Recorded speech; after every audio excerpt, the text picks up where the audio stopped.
오늘은 성경에 나와 있는 절기 가운데 불임절입니다. 정확한 그 불임절, 어제와 또 오늘이 그런 불임 주일로 또 그 불임의 날로 지켜지는데요.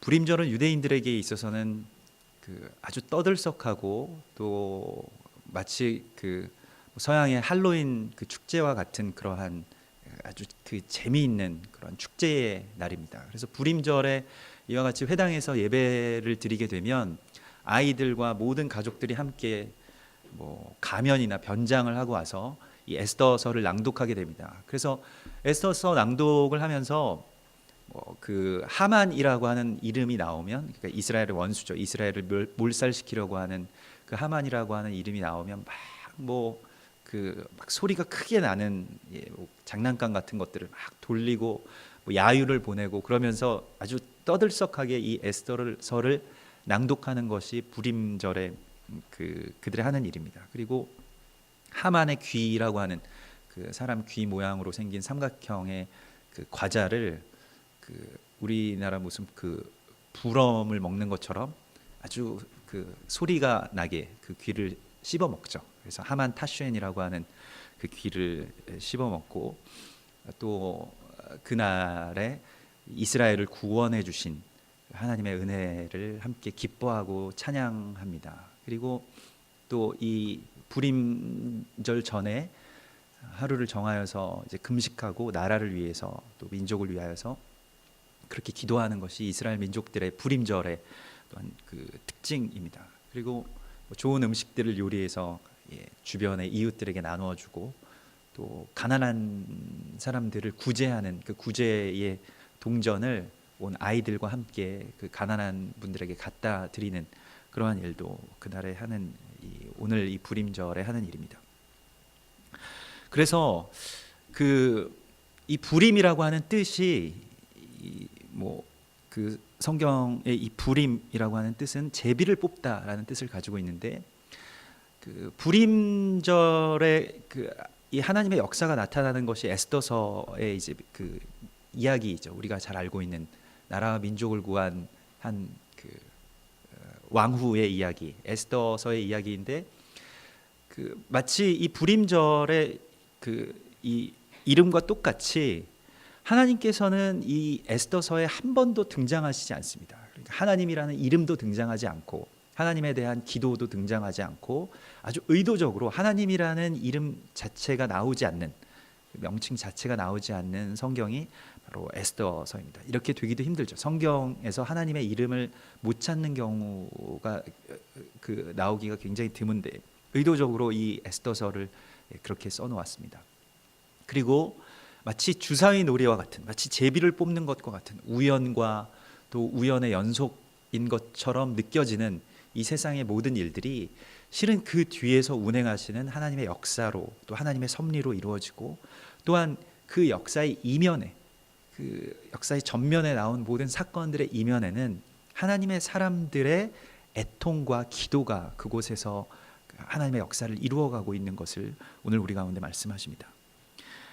그래서 이 불임의 절기는 특별히 모든 우연과 역사의 흐름 뒤에 너무나도 명확하게 거하시는, 그리고 역사하시는, 개입하시는 하나님을 만나는 시간이고, 그 하나님을 구하는 시간입니다. 우리는 이 불임절 가운데, 또 특별히 오늘의 불임절 가운데 아주 깊은 이 에스더의 영, 또 모르드게의 영을 우리에게 구하여야 할 것입니다.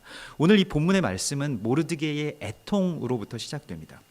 근데 모르드게는 그 페르시아의 그 법관으로 알려져 있습니다. 그러니까 성문 앞에 앉은 사람이라는 것은 그의 직책을 의미하는 것인데, 그것은 그냥 아무 할 일 없이 성문 앞에 앉아 있는 것이 아니라 성문 앞에서 그 법관, 특별히 그 법원의 석이나 행정관이나 또 법관 정도의 아주 높은 그런 직책을 가지고 있었던, 페르시아에서 그래도 꽤 살만한 직업을 가지고 있었던 자가 바로 모르드게입니다. 그리고 최근에 그의 사촌 동생인, 그리고 자기가 딸과 같이 길렀던 그 고아였던 에스더가 페르시아 왕국의 왕후가 되었죠. 엄청나게 정말 인생이 다 핀 것인데, 그는 그냥 에스더의 그 후견인이라는 것을 숨긴 채로 그냥 그 성문 앞에서 자기의 직무를 다 합니다. 그런데 그가 이 유대인들을 말살하고자 하는 하만의 조서, 그 페르시아 왕국의 중요한 신하 중에 하나였던 하만이 그 조서를 왕에게, 그 왕을 미혹시켜서 왕에게서 그 조서를 인가를 받아낸 이후에 그가 통곡하며 성문 앞에 엎드립니다. 오늘 모르드게의 통곡이라고 하는 것은, 모르드게가 정말로 지금 이 모든 삶 가운데서 그 자신의 편함 가운데 안주하지 않고 하나님의 그 거룩한 마음으로 또 하나님의 애통을 받아서 이 성문 앞에 나왔다는 것을 의미합니다. 자기 자신이 편하면 남의 어려움을 헤아리기가 어렵습니다. 하나님은 자아의 안위 그리고 자신의 상황을 넘어서서 하나님의 나라와 의를 구하는 한 사람을 찾으십니다.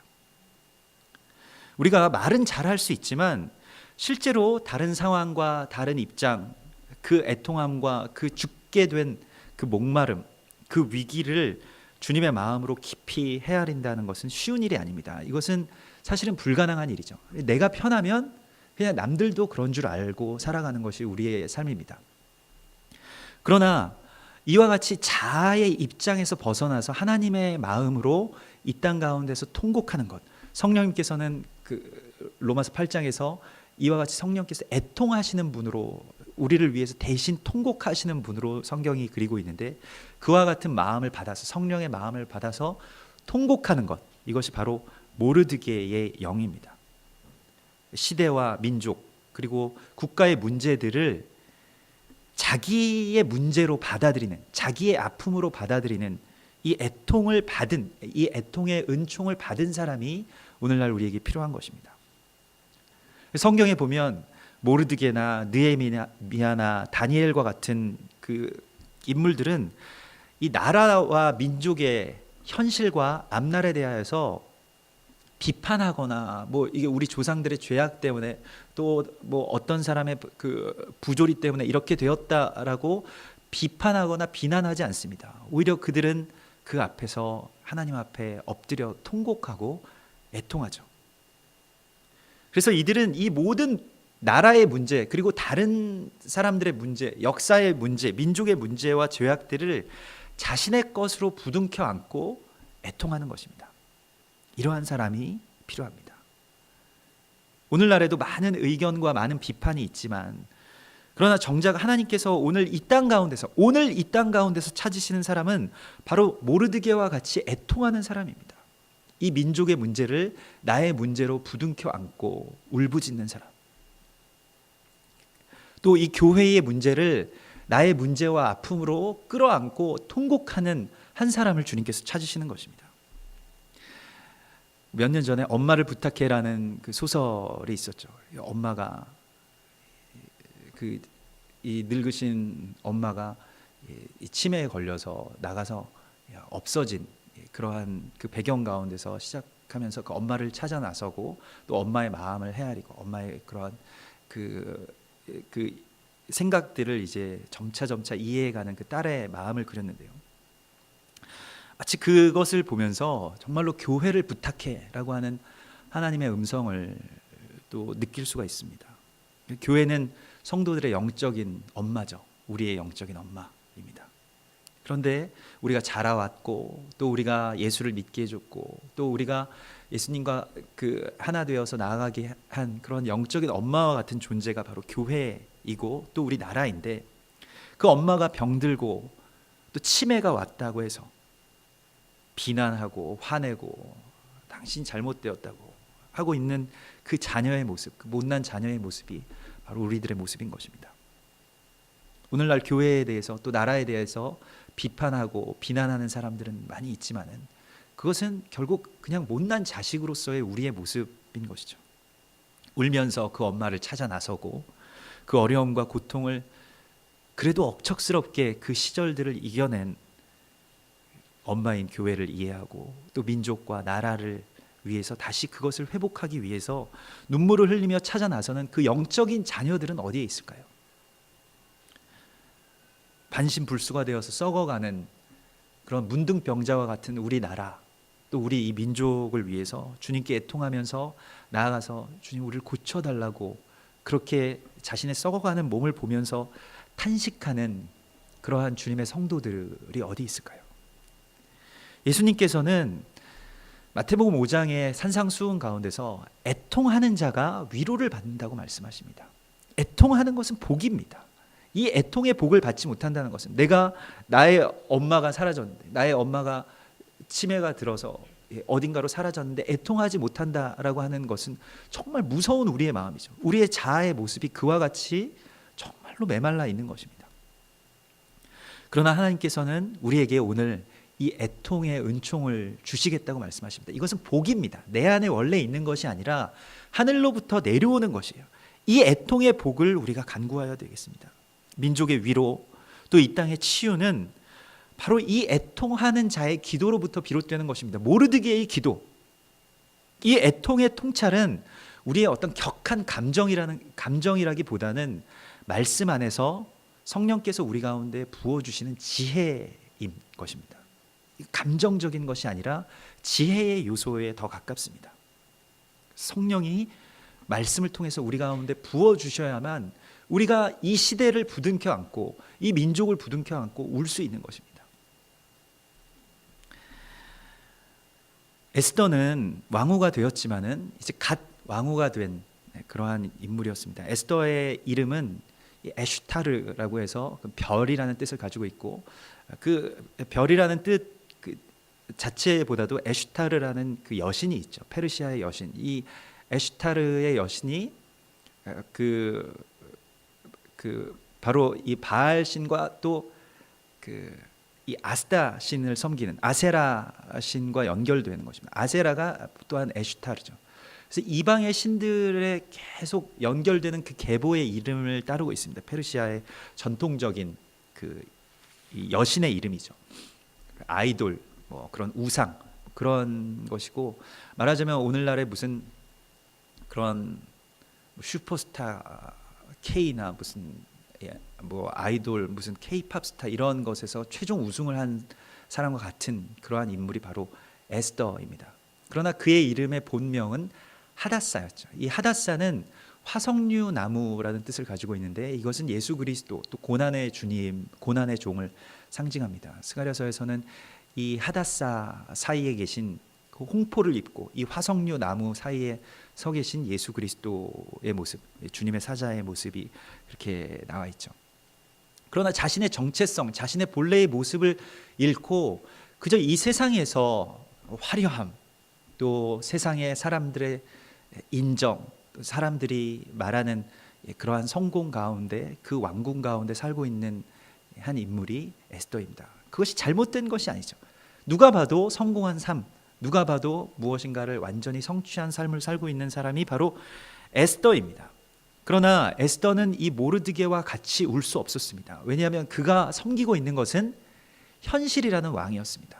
그럼 어떤 면에서 보면 오늘날의 뭐 스타라고 하는 무슨 뭐 연예인들이나 뭐 아이돌 가수들이나 이런 사람들이 그렇게 많이 고통스러워하고 또 어려워하는 것도 이해가 됩니다. 왜냐하면 그들에게는 더 상대적으로 자유가 없고 또 살아가는 데 있어서 너무 매여 있는 것들이 많죠. 에스더가 꼭 그랬습니다. 에스더는 현실이라는 왕을 섬기면서 살아가는 왕비였습니다. 에스더는 이 모든 것들이 내가 안주해야 되고 내가 더 이상 어떤 것을 할 수 없는 이 모든 이유가 왕의 명령이고, 또한 왕의 명령 없이 왕 앞에 나갔다가는 죽는 것이 현실이기 때문에 이 현실이 아주 죽음과 같이 나를 막아서고 있기 때문에 나와 같은 새 왕후가, 나와 같은 연약한 왕후가 할 수 있는 일은 아무것도 없다라고 모르드게에게 전합니다. 여러분, 현실과 또 나의 어떤 지금 이 사실적인 상황은 우리 모두의 왕입니다. 거역할 수도 없고 또 거부할 수도 없는 우리의 왕은 바로 현실이죠. 우리는 바로 이와 같은 현실의 아하수에로 왕을 모시고 살아갑니다. 아하수에로 왕은 우리가 최근에 어떤 영화 가운데서 만나게 된 페르시아의 왕인데요. 영화 300이라는 영화를 보신 분들은 아실 것입니다. 거기에 나온 크세르크세스 왕이 바로 아하수에로 왕입니다.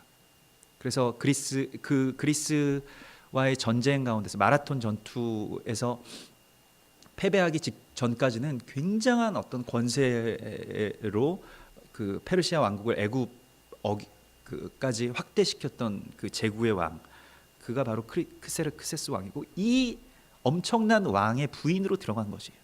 그 권세가 아주 엄청난 것이죠. 영화 300을 보신 분들은 알겠지만 나는 위대하다 하면서 이렇게 나오는 그 거의 반 신에 가까운 인물이 바로 아하수에로 왕, 크세르크세스 왕입니다. 그런데 크세르크세스라는 그 말 자체는 이제 나는 위대하다라는 뜻을 정말로 가지고 있어요. 영화의 그 대사처럼. 그러나 이 오늘 히브리어 성경에서 채택한 아하수에로라는 이 이름의 뜻은 나는 벙어리 거지가 되겠다라는 뜻입니다. I'll be silent and poor라는 뜻을 가지고 있습니다. 나는 벙어리와 거지가 되겠다. 그것이 바로 우리의 현실이죠. 우리의 현실 가운데서 계속 그 현실의 왕이 우리에게 주입하는 것이 무엇인지 아십니까? 너는 벙어리가 되어라. 너는 생각하지 않는 사람이 되어라. 너는 그냥 이 세상에서 거지처럼 살아라. 누가 던져주는 것들이나 받아 먹으면서 살아라. 그것을 계속 강요하고 그 현실 앞에 이미 다 굴복해버린 우리들의 모습이 바로 지금 에스더의 모습입니다. 예전에 아주 유명한 독재자인 최악의 독재자인 아돌프 히틀러가 한 말 중에 생각하지 않는 백성을 다스리는 국가의 지도자는 얼마나 행복한가. 그들이 이 모든 국가의 가장 큰 자산이라고 이야기하였습니다. 생각하지 않고 반항하지 않고 그냥 하자는 대로 하는 현실과 또 이 세상의 그러한 모든 상황 가운데 굴복하는 백성들.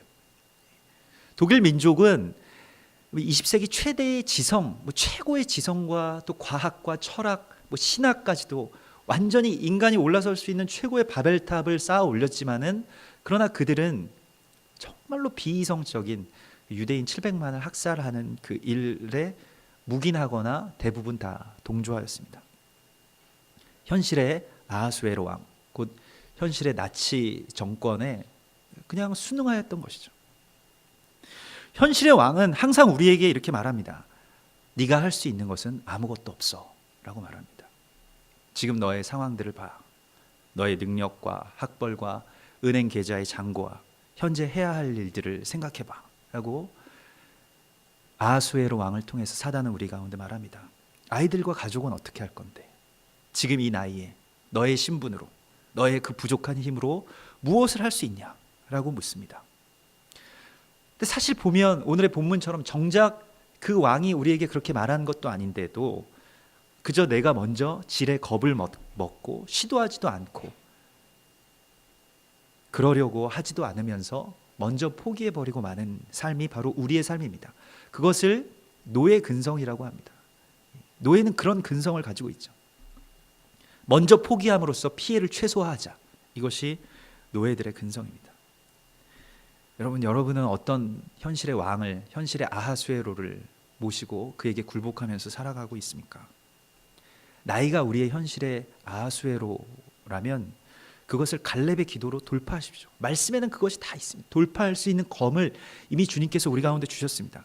여호수아 14장에서 갈렙은 이렇게 말합니다. 나의 지금 나이가, 오늘 내 나이가 85세인데 그러나 모세가 나를 보내던 날과 같이 오늘도 내가 여전히 강건하니 그날에 여호와께서 말씀하신 이 산지를 지금 내게 주소서. 당신도 그날에 들으셨거니와 그곳에는 아낙 사람이 있고 그 성읍들은 크고 견고할지라도 여호와께서 나와 함께 하시면 내가 여호와께서 말씀하신 대로 그들을 쫓아내리이다.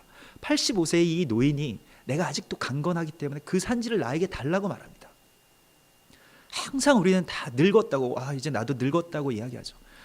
나이 드신 어르신들도 계십니다만은 다 한 20대 조금 넘어가면 다 이제 늙었다 이런 얘기들을 다 해요. 예. 이제 군대 갔다 왔으니까 늙었다. 이제 학교 졸업했으니까 늙었다. 이제 중학교 때랑은 좀 다르다. 고등학생이 되니까 몸이 좀 다른 것 같다. 이런 얘기들을 합니다. 실제로 항상 여러분, 내가 지금 창창하고 팔팔하고 나는 지금 건강과 정렬 모든 것을 할 수 있다라고 생각했던 적이 언제입니까? 이제 늙으셨죠. 예. 이제 늙었다고 생각해서 이 나이에 이제 뭘 할 수 있을까? 예. 도전할 수 있는 나이를 잃어버린 것이 바로 노인입니다. 성경의 위대한 인물들이 다 나이 먹고 그런 일들을 했어요.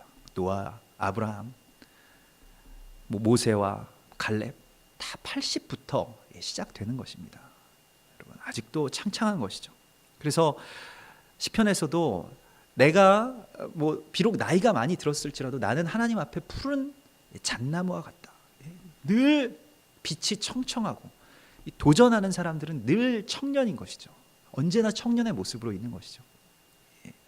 그래서 이제부터는 내가 이제 나이가 들어서 예전 같지 않다, 작년 같지 않다, 몇 년 전 같지 않다, 이런 말씀하지 마십시오. 하나님 안에 있으면, 새로운 일들을 늘 모색하고 있으면 젊을 수 있는 것입니다. 왜 우리가 나이가 늙었을까요? 그것은 뭘 하고 싶은 것이 없어서 그렇습니다. 인생에 있어서 뭔가 열정적으로 도전하고 싶은 것이 없기 때문에 나이가 많이 들었다고 그냥 생각하면서 외면하고 싶은 것이죠. 그러나 여호수아 14장의 갈렙의 기도를 통해서 돌파하십시오. 만일 내가 능력의 한계가 느껴진다면, 내가 아무래도 그래도 능력의 한계가 느껴진다면 빌립보서 4장 12절의 말씀으로 우리가 돌파할 수 있습니다. 내게 능력 주시는 자 안에서 내가 모든 것을 할 수 있느니라. 내게 능력 주시는 자가 있기 때문에 나는 모든 것을 할 수 있다. 가족과 현재의 상황이 여러분들을 얽매이고 있다면 창세기 12장 1절의 말씀으로 우리는 그 모든 것을 하나님께서 부르시는 부르심 가운데서 과감하게 버리고 떠날 수 있는 것입니다. 여호와께서 아브라함에게 이르시되 너는 너의 본토와 친척과 아버지의 집을 떠나 내가 너에게 보여줄 땅으로 가라. 하나님을 따르는 사람들, 예수를 따른 모든 사람들은 그 가족의 부름에 순응한 자들이 아니에요. 가족과 불화라는 말씀은 아닙니다만은, 그러나 가족들은 가장 무서운 현실주의자들이죠. 마누라로 대표되는 그 가족의 가장 현실의 군왕들의 모습으로 우리 앞에 서 있습니다. 그런데요, 제가 최근에 아주 짧은 한 편지의 글을 보았습니다. 안중근 의사의 어머니 조 마리아 여사의 편지인데요. 안중근 의사가 하얼빈의 감옥에 갇혔을 때 그 어머니가 아주 짧은 편지를 보냅니다. 그 편지에 너무 깊은 애통이 있지만, 그러나 그 어머니는 이렇게 씁니다. 안중근 의사에게 네가 만약 늙은 어미보다 먼저 죽는 것을 불효라고 생각한다면 이 어미는 웃음거리가 될 것이다. 너의 죽음은 너 한 사람의 것이 아니라 조선인 전체의 공분을 짊어지고 있는 것이다. 만일 네가 항소를 한다면 그것은 일제의 목숨을 구걸하는 것이다. 네가 나라를 위해 이에 이른즉 땀만 먹지 말고 죽으라.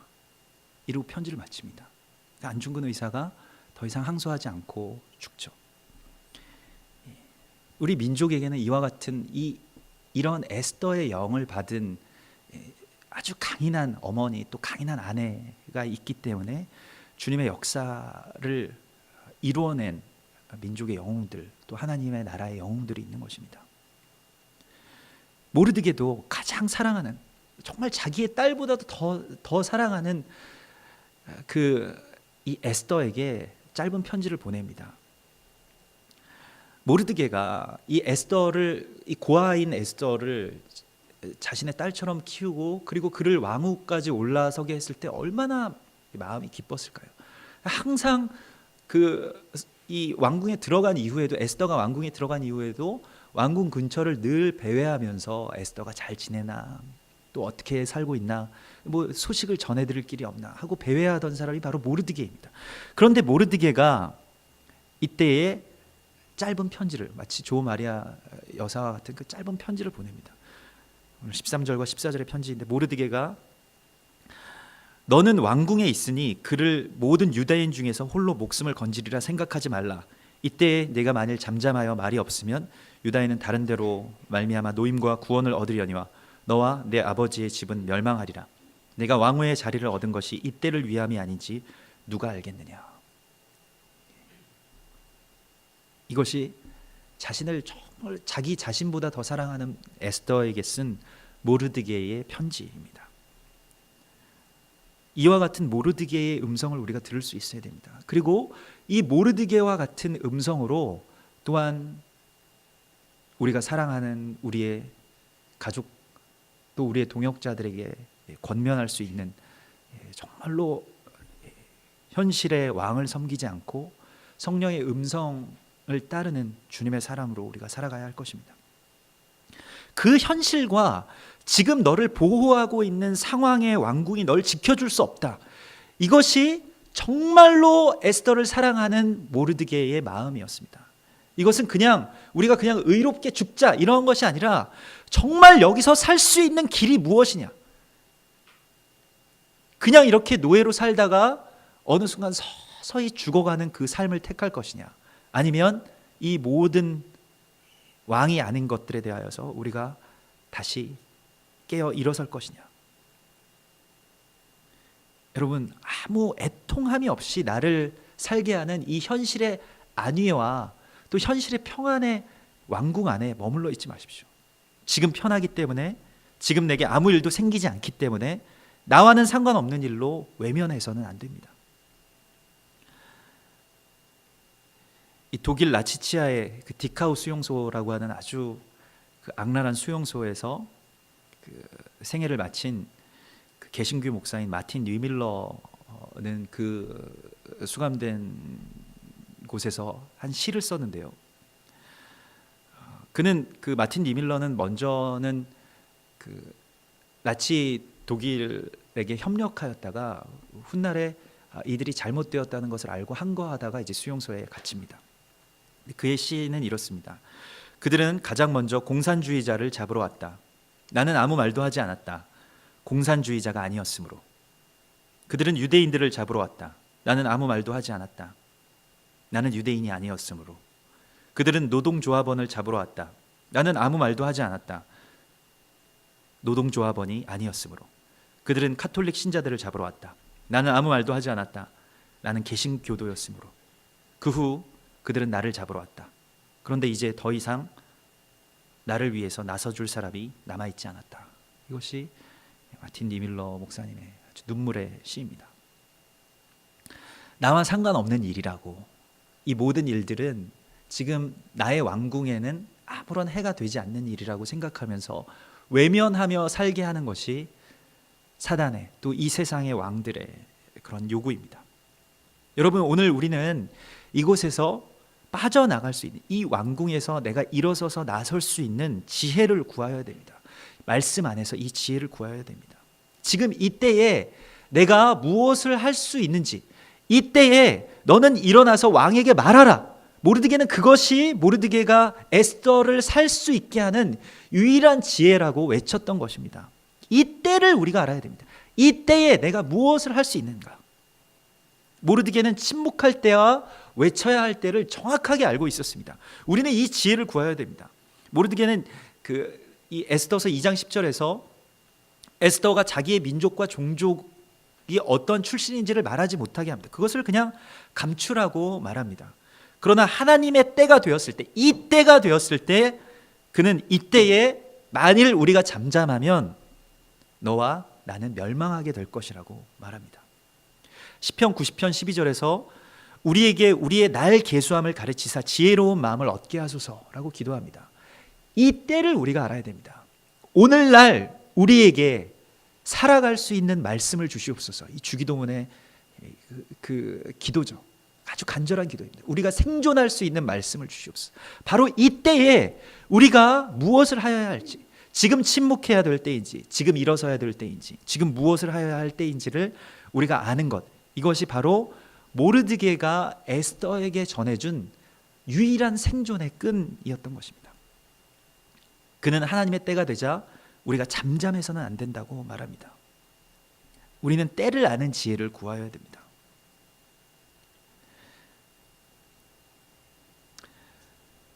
우리 민족의, 또 민족교회의 가장 또 위대한 순교자이신 주기철 목사님도 그러하였죠. 주기철 목사님의 순교 뒤에도 이 조마리아 여사와 같은 한 그 여성이 있는데, 그가 바로 이 오정모 사모입니다. 주기철 목사님은 굉장히 아주 순수하고 또 어떤 면에서는 약간 유약하신 분이었는데, 이 오정모 사모님은 주기철 목사님 순교하시기 바로 그 전날의 면회에서 아이들은 내가 책임질 테니 목사님은 순교하시오. 목사님이 순교하셔야 한국 교회가 삽니다. 라고 그렇게 마지막 말을 전했습니다. 여러분, 그것이 그냥 강인한 그 여성의 입장에서 나오는 말이 아니라, 주기철 목사님 이 손자 중에 한 분이 이제 주승준 교수님이라고 장신대의 예배학 교수님이신데, 그분 전하는 말씀이 그 눈 앞에서 그 어린 그 첫 번째 아들과 함께 주기철 목사님 고문당하는 거예요. 그 흠씬 두들겨 맞는 것을 보여주고, 그리고 이제 당신 남편을 데려가라. 그 일본 그 형사들이 이제 말을 하는 가운데, 그래서 마지막으로 이제 된 것입니다. 그러면 남편이 피투성이가 되어서 쓰러져 있는데 그 남편인 주기철 목사님이 그렇게 말하는 것이, 당신은 순교하시오. 아이들은 내가 책임지겠습니다. 그 다음 날 주기철 목사님 순교하셨습니다. 만일 이때에 그냥 내가 살고, 내가 여기서 타협하고, 또 내가 여기서 침묵하고, 내가 여기서 편안하게 사는 길을 택한다면, 하나님은 또한 하나님의 계획대로 다른 모르드게, 또 다른 에스더를 택하실 것입니다. 그러나 이와 같이 이때에 살아서 역사하시는 하나님의 말씀을 붙든 주기철 목사님이나 오정모 사모님이나 또 조마리아 여사나 또 안중근 의사와 같은 그러한 하나님의 백성들이 바로 그 때를 아는 지혜로 일어났던 것입니다. 그리고 역사의 흐름은 변화된 것입니다. 실제로 역사상 많은 일들이 불임절에 일어났습니다. 대표적으로 최근에 두 사건은 나치 독일이 항복을 선언한 일이 불임절에 일어났고요. 또한 불임절에 최근에 이라크전이 종전되었음을 항공모함 위에서 부시 대통령이 발표하죠. 선언하죠. 그것이 바로 불임절입니다. 하만과 히틀러, 사담 후세인, 또 김일성과 김정일과 같은 이 독재자들과 또한 이 몰살을 그렇게 계획하는 사람들의 뒤에 배후에 있는 영은 아말렉의 영입니다. 성경은 오늘 이 불임절의 이 평행 본문으로, 에스더서와 같은 평행 본문으로 출애굽기 17장을 말씀하고 있는데요. 이 아말렉이라고 하는 것은 이스라엘을 미워하고 몰살시키려고 하는 영입니다. 이스라엘을 미워하고 몰살시켜야만 하나님의 역사를 이루지 못하고 또 재림하시는 예수 그리스도를 맞이할 수 없게 되고, 그리고 형제가 서로 물고 뜯으며 싸우는 것이 사단의 계책이죠. 우리 모두를 멸망시키려고 하는 계책이죠. 사울은 이 아말렉을 방조하였다가 결국엔 하나님의 큰 책망을 받고 또 자신이 왕위에서 폐위될 뿐만이 아니라 또 아말렉 사람에게 죽임을 당하죠. 아말렉의 칼에 의해서 죽임을 당합니다. 아말렉은 말씀의 법을 따라서 살지 못하게 하는 영입니다. 에스더서 3장 8절과 9절에 보면 이 아말렉 사람 하만은 이렇게 말합니다. 그 법률이 이 유대인들의 법률이 만민의 것과 달라서 왕의 법률을 지키지 아니하오니 용납하는 것이 왕에게 무익하나이다. 이렇게 말합니다. 그래서 이것은 말씀을 패하는 영입니다. 그리고 요한계시록에서는 이것이 니골라당의 영으로 이렇게 나와 있죠. 우리는 이 영에 대해서 죽으면 죽으리이다 하고 일어설 수 있는 에스더의 영을 받아야 됩니다. 그리고 모르드게의 영으로 애통해하면서 부르짖어야 합니다. 이것은 한 인물로서만 되는 것이 아니에요. 모르드게로만 되는 것도 아니고 에스더로만 되는 것이 아닙니다. 함께 이들이 합력하여서 모르드게의 애통함과 또한 에스더의 일어섬을 위하여서 합력하여서 이 일들이 이루어졌습니다. 그런 것과 같이 출애굽기 17장에서도 아말렉과의 전투에서 일어났던 일들은 출애굽기 17장 12절에 보면 모세의 팔이 피곤하매 그들이 돌을 가져다가 모세의 아래에 놓아 그가 그 위에 앉게 하고 아론과 훌이 한 사람은 이쪽에서 한 사람은 저쪽에서 모세의 손을 붙들어 올렸더니 그 손이 해가 지도록 내려오지 아니하였다. 모세의 손이 내려오면 여호수아가 지고 모세의 손이 올라가면 여호수아가 이겼습니다. 바위 위에서, 그 돌 위에서, 말씀을 상징하는 돌 위에서 아론과 훌, 곧 유대의 제사장인 아론과 또한 모세의 처남으로 알려져 있습니다만 미디안인이라고 알려져 있던 이방인이 이 훌이 모세의 팔을 함께 들어 올리고 그곳에서 연합하였을 때 결국 아말렉을 진멸하는 승리를 일으켜 세울 수 있었습니다. 그래서 그때에 여호수아가 칼날로 아말렉과 그 백성을 쳐서 무찌르니라. 여호와께서 모세에게 이르시되 이것을 책에 기록하여 기념하게 하고 여호수아의 귀에 외워 들리라. 내가 아말렉을 없이하여 천하에서 기억도 못하게 하리라. 그리고 모세가 제단을 쌓고 그곳에서 여호와의 이름을 불렀는데 그것이 바로 여호와 니시, 곧 여호와는 승리의 깃발이시라고 하는 이름을 불렀습니다. 그리고 대대로 이 아말렉과 더불어 너희는 싸우라고 주님께서 명령하십니다. 이것은 우리에게도 주시는 명령입니다.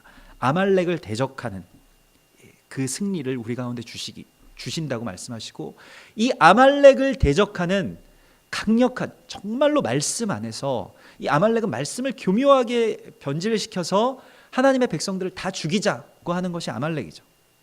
유대인들을 다 죽이고 학살하고, 유대인들을 다 학살하는 그 표면적인 것에는 다 하나님의 말씀들을 가지고 있죠. 그래서 그 말씀들로 유대인들을 죽이자라고 이야기합니다.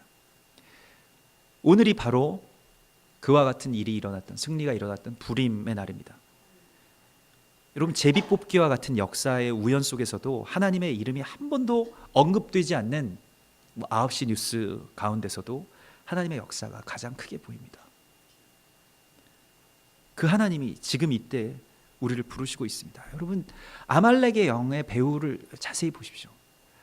지금 북한이 핵을 만들죠. 그 핵이 이란으로 넘어갑니다. 이란의 그 에후디자네드 대통령은 유엔에서 이스라엘이라는 나라를 지도상에서 없애버리겠다라고 연설을 한 사람입니다.